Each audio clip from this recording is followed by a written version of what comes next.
An 8.0 earthquake struck Mexico, over 200 miles from Mexico City. That's far enough away that the city should have felt only moderate shaking. It ended up killing somewhere between 5,000 and 10,000 people instead. Drop your city below, because today's mystery could genuinely apply to where you live. This happened on September 19th, and that exact date matters more than you'd think. 32 years later, on that same calendar date, a second major quake struck Mexico again. We'll get to that eerie coincidence, but first, let's understand what happened in 1985. The quake ruptured off Mexico's Pacific coast, near the state of Michoacan. It occurred where the Cocos Plate dives beneath the North American Plate offshore. That kind of boundary is called a subduction zone, and it produces genuinely massive earthquakes. This one measured magnitude 8.0, one of the strongest ever recorded in the region. The Cocos Plate has produced major ruptures along this same stretch for centuries. Scientists had actually flagged this specific stretch of coastline as overdue for a big one. That warning sat in scientific papers for years before the fault actually let go. Similar warnings exist today for several other subduction zones around the Pacific Rim.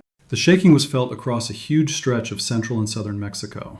Coastal towns near the epicenter took real damage, exactly as you'd expect nearby. Roofs collapsed, roads cracked, and older buildings suffered along the immediate coastline. But the real disaster happened over 200 miles away, in Mexico City itself. Today, over 20 million people live across that same greater Mexico City area. Here's the genuinely strange part. Closer towns fared better than the distant capital. Normally, shaking naturally weakens the farther it travels away from an earthquake's source.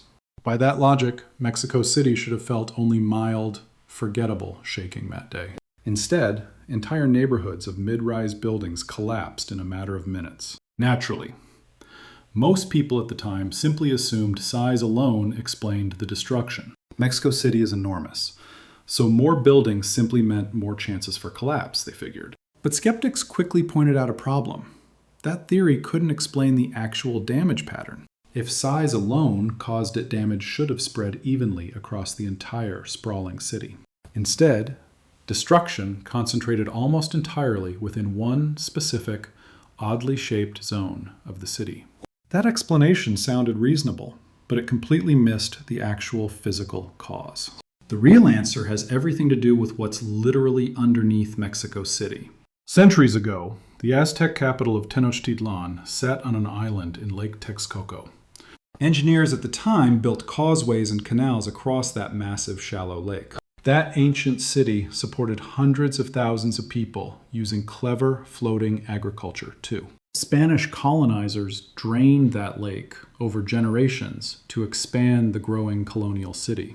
By the 20th century, almost nothing visible remained of the original lake at all. But draining a lake doesn't remove what's underground. It just removes the water on top. Beneath modern Mexico City sits a thick layer of soft, water-saturated, ancient lakebed clay. In some neighborhoods, that soft clay layer runs over 100 feet deep. That clay behaves completely differently from solid bedrock when seismic waves pass through it. Here's the physics. Seismic waves travel fast and clean through solid, dense rock. But soft, loose sediment can trap and amplify certain wave frequencies dramatically. Think of it like shouting into solid concrete versus shouting into a giant water balloon. The lakebed clay beneath Mexico City acted almost exactly like that water balloon. Specifically, it amplified seismic waves with a period of about 2 seconds enormously. In some parts of the old lakebed, shaking was amplified up to 50 times over.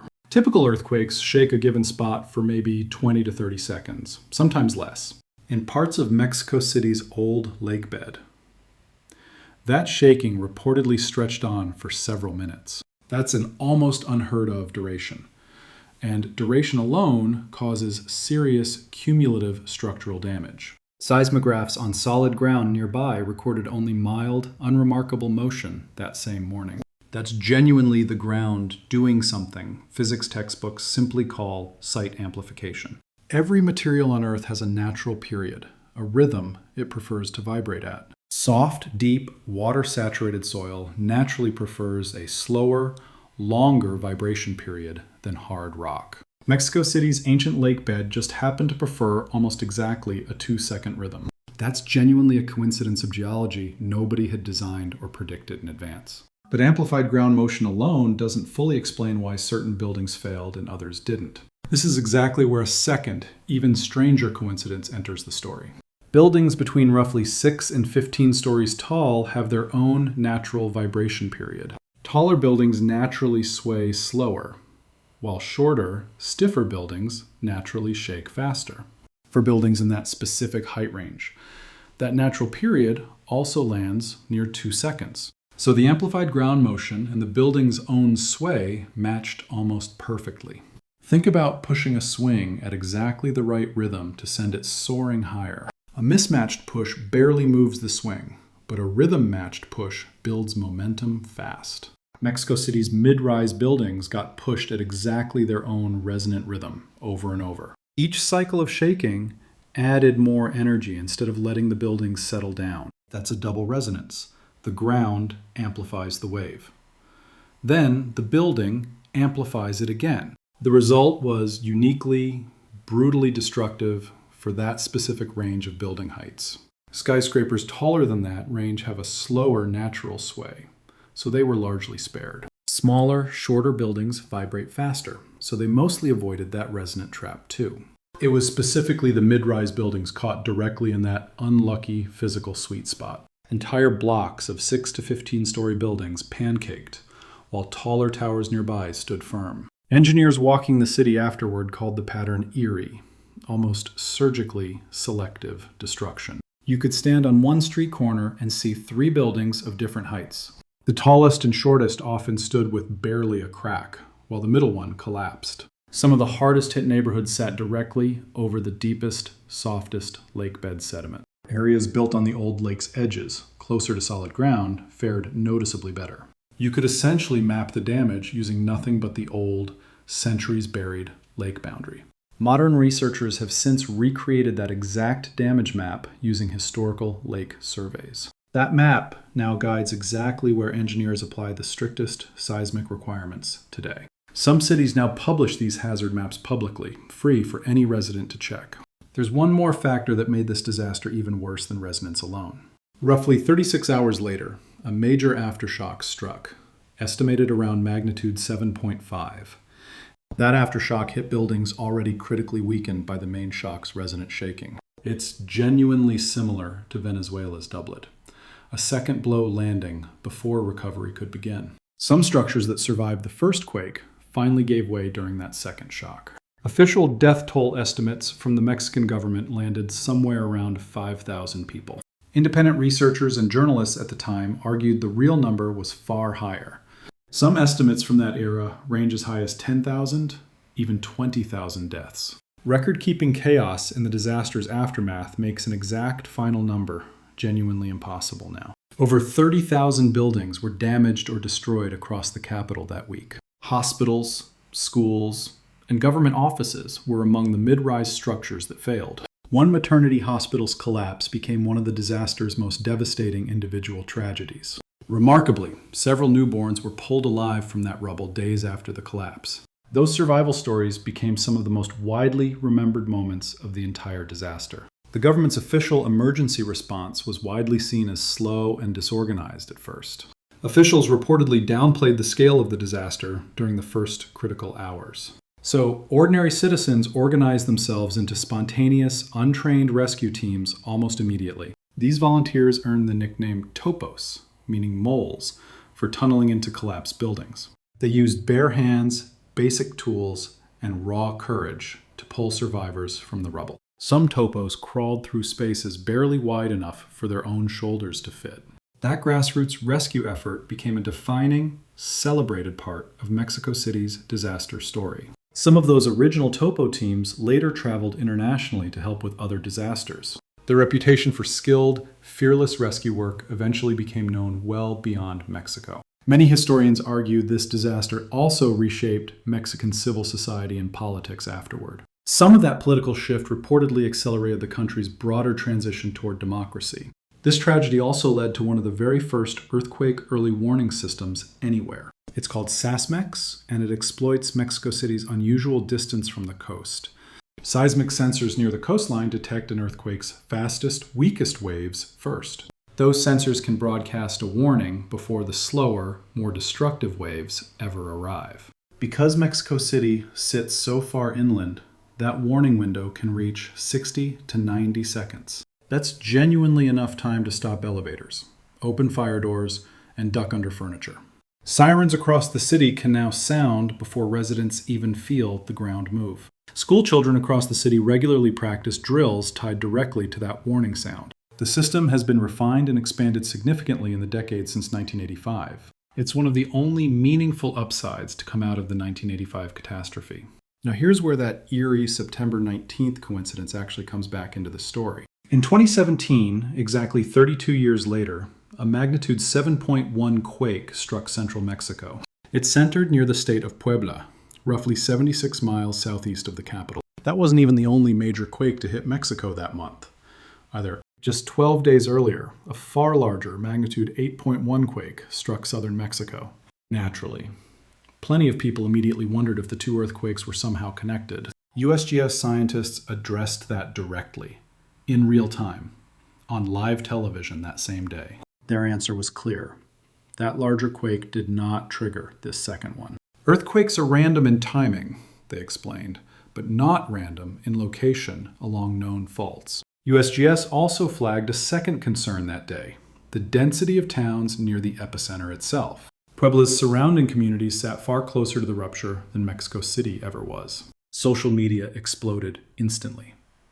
Because the date match felt almost too strange to be real, it genuinely was coincidence. Seismologists confirmed. Not some hidden calendar-based earthquake pattern. By pure chance, the city had run a nationwide earthquake drill that same morning. Many residents assumed the first real shaking was simply a second scheduled drill. That confusion likely cost precious seconds for at least some people that afternoon. But the more important story was how differently Mexico City's buildings actually performed. Since 1985, the city had rewritten its building codes with mandatory seismic reinforcement. Engineers specifically targeted that same dangerous 6 to 15-story resonant height range. New buildings in that range needed extra rebar, tuned mass dampers, and stricter inspections. In 2017, dozens of buildings still collapsed, and hundreds of people tragically died. But the destruction was a fraction of what 1985 had produced at a similar magnitude. Older, unretrofitted buildings from before the code changes accounted for most of the failures. Newer buildings, built to the updated codes, largely survived the exact same shaking intensity. That comparison became one of the clearest real-world proofs that building codes actually work. It remains one of the most frequently cited case studies in earthquake engineering today. It's genuinely rare to get that clean of a before and after seismic engineering experiment. Mexico City isn't the only major city sitting on this kind of dangerous soft soil. Parts of San Francisco Bay sit on soft fill and mud with similar amplification risks. Some of that fill was literally used to bury debris after San Francisco's own 1906 quake. The Marina District there is a frequently cited modern example of this exact risk. Tokyo has neighborhoods built on reclaimed land facing a comparable resonance concern today. Christchurch. New Zealand saw its own soft soil nightmare play out during its 2011 earthquake. Any city built over an old lake bed, riverbed, or bay deserves this exact same scrutiny. Modern seismic maps now specifically flag these resonance-prone zones inside major cities. Engineers call this practice microzonation, mapping ground behavior block by block, not just citywide. Insurance companies increasingly use these exact maps to help set building premiums today. City planning departments now factor microzonation directly into new construction permit approvals. Even homebuyers in seismically active regions increasingly ask about this exact kind of data. Real estate listings in some cities now even disclose a property's underlying soil classification. The lesson isn't really about Mexico specifically. It's about what's hiding beneath any city. Two buildings can look identical from the street and respond completely differently in a quake. The difference often comes down to height, soil type, and decisions made decades earlier. If you live in a mid-rise building in a seismically active area, this matters directly.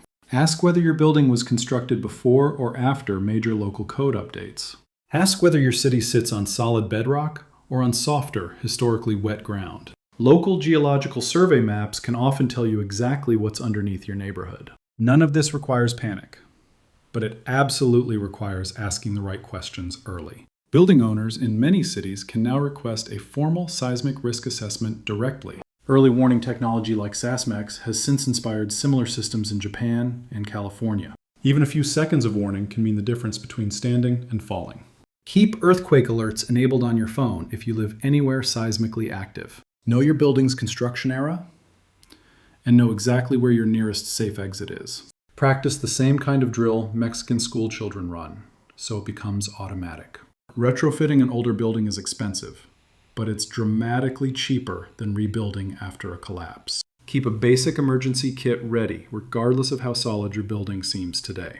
So here's the bigger idea worth carrying with you long after this video ends. Every building actually tells two separate stories, one visible and one buried beneath it. The visible story is steel, concrete, height, and design, all fully inspectable from the street.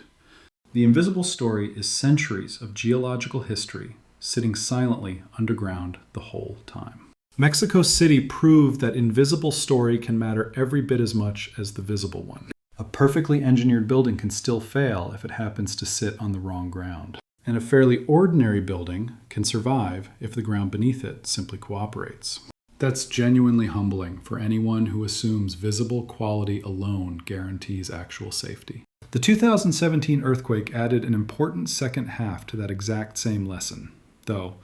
You can't move a city off its ancient lake bed, but you can reinforce what sits on it. Fixing the part you can actually control still dramatically changes how the story ends. Tell us below, does your city sit on solid ground, or something softer and older? If this changed how you think about buildings in your own city, share it with someone. One earthquake, one buried lake, and proof that the ground remembers what we forget. 40 years later, engineers around the world still study this exact earthquake in seismology classrooms. Stay curious, stay informed, and remember, the part of a building you can't see often matters most.